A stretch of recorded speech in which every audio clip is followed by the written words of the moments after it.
அனைவருக்கும் காலை வணக்கம். இன்னைக்கு ஞாயிற்றுக்கிழமை. இந்தி கவிஞர், இலக்கியவாதி மைதிலி சரண்குப்த் அவருடைய பிறந்த தினம் இன்று.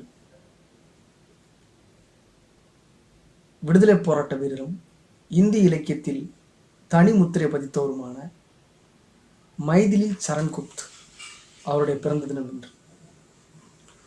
உத்தரப்பிரதேச மாநிலம் ஜான்சி அருகே உள்ள சிர்கான் என்ற ஊரில் 1886 காங்கிரஸ் தொடங்கி ஒரு வருஷம் கழித்து பிறந்திருக்கிறார். தந்தை ஒரு வணிகர்,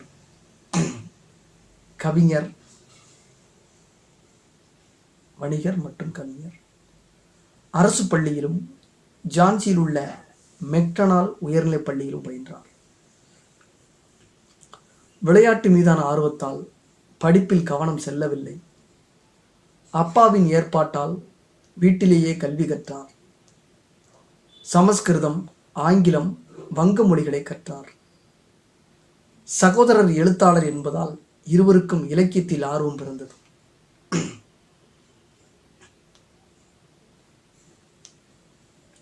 பன்னெண்டு வயதிலேயே கவிதை எழுதினார்.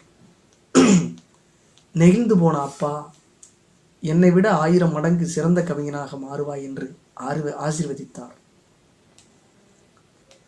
பல இதழ்களில் கவிதைகள் எழுதி பிரபலமானார். இந்தி இலக்கிய உலகின் சிறந்த படைப்பாளியான மகாவீர் பிரசாத் திவேதியின் தொடர்பால் இவரது இந்தி மொழி ஞானம் விரிவடைந்தது. அவரை தன் குருவாக ஏற்றுக்கொண்டார். ரங் மே பங் இவரது முதல் முக்கிய படைப்பு. அனைவருக்கும் எளிதாக புரியும் நடையை பின்பற்றினார். 1916 சாகேத் காவியம் படைத்தார். சாக்கெத் SAKET அப்படின்னு ஒரு மெட்ரோ ஸ்டேஷன் டெல்லியில் இருக்கு. இது இவரது சாகேத் காவியம் இவரது படைப்புகளிலேயே சிறந்ததாக கருதப்படுகிறது. பல புத்தகங்களை வெளியிட்டார்.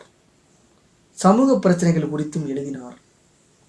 மூட நம்பிக்கைகள், அர்த்தமற்ற சடங்குகளை எதிர்த்தார். பாரத் பாரதி என்ற காவியத்தில் இந்தியாவின் கடந்த காலம், நிகழ்காலம், எதிர்காலம் குறித்து சிந்தித்தார். இது ஆராய்ச்சி நூலாக கருதப்பட்டது.